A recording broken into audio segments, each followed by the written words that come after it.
For centuries, Dracula has been wrapped in darkness, fear and myth, a vampire, a blood drinker, an immortal monster. But what if I told you that this story is rooted in something real, something deeper, a medical, that the real Dracula, Vlad Tepes, wasn't a demon, but a man desperate to restore his health and what he sought in human blood? You can actually access today, naturally for free, without mysticism or violence.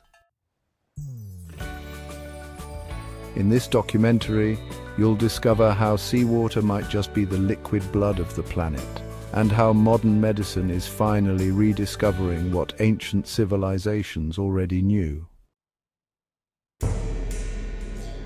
Vlad III was born in 1431 in Transylvania, now Romania, a nobleman, a warrior, a member of the Order of the Dragon, hence the name Dracula.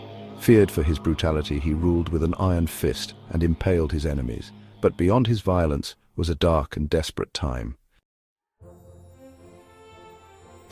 War, plague, superstition, and medicine that was barely emerging. In this world, blood symbolized life, power, and healing. Some historical accounts suggest Vlad practiced rituals involving blood drinking. Maybe not as a vampire, but as someone who instinctively felt that young blood contained life. Today that sounds insane, but modern science is beginning to say the same thing. Since ancient times, blood was considered sacred. Egyptians, Greeks, Romans, and indigenous American tribes offered blood to the gods, used it in healing, and drank it in rituals of strength. Romans believed drinking the blood of gladiators could cure epilepsy. In Greece, Hippocrates practiced bloodletting to balance the body's humors. The Aztecs believed blood offerings maintained universal harmony. Is this just myth? Today we use blood plasma for transfusions, stem cells for regeneration, young plasma treatments for rejuvenation. What was once called superstition is now expensive experimental medicine. Maybe Vlad Tepes wasn't so wrong after all. But it wasn't just blood that was seen as a healing force. Many ancient civilizations used seawater as medicine. In Greece, Hippocrates recommended sea baths to heal wounds and lift the spirit. Thales of Miletus, one of the earliest philosophers, said, "Everything is water. The origin of life is the sea." In Egypt, seawater was boiled for internal and external purification. Indigenous tribes in the Americas combined seawater with herbs to cleanse the body. In Japan, amashio, boiled seawater, was taken as a detoxifying tonic. In India's Ayurveda, sea salt and marine minerals helped balance the doshas, and the rasa dhatu, the plasma, was considered the essence of vitality. These cultures knew the ocean was more than water.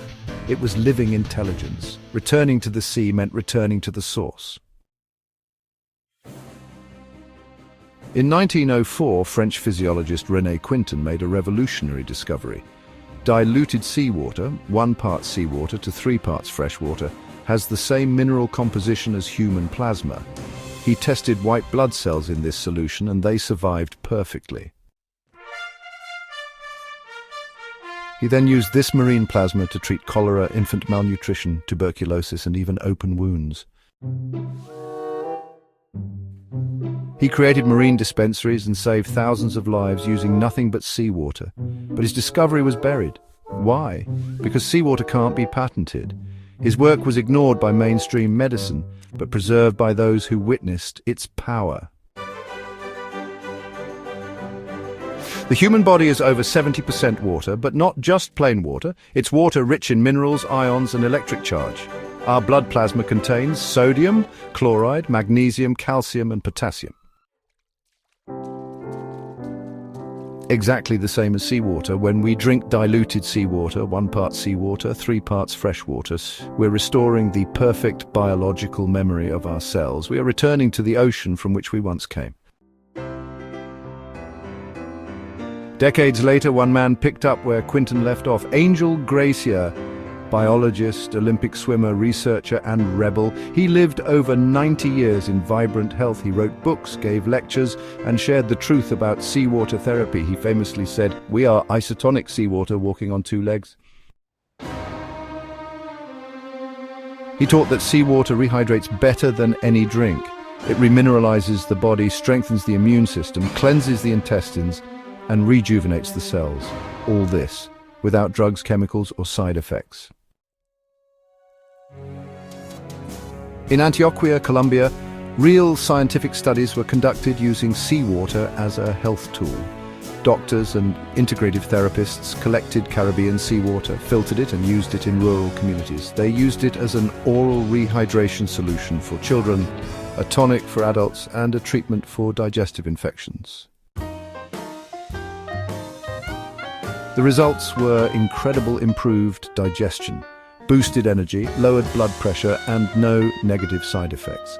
Seawater proved to be a free, natural, and powerful therapy. You don't need to be a scientist to use it safely. Collect clean seawater away from harbors and pollution. Filter it or let it settle. Mix 1 part seawater with 3 parts fresh water.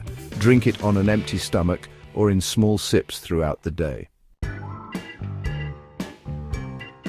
You can also cook with it, make soups or rice, gargle with it, wash wounds, and even water your plants. It's a simple but powerful tool.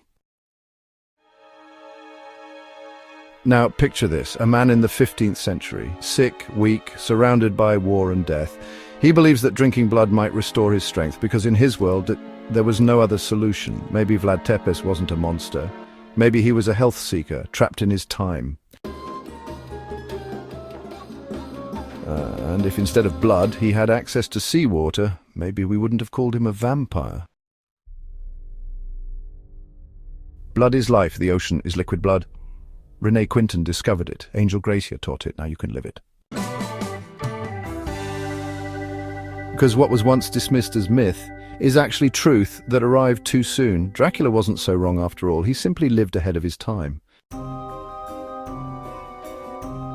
If this story changed the way you see Dracula, like the video, drop a comment and share it with someone who needs to hear this. Subscribe for more videos on hidden history, natural health, and forbidden science. And remember, you come from the sea. You carry the ocean inside you. Your body already knows how to heal. You just have to listen.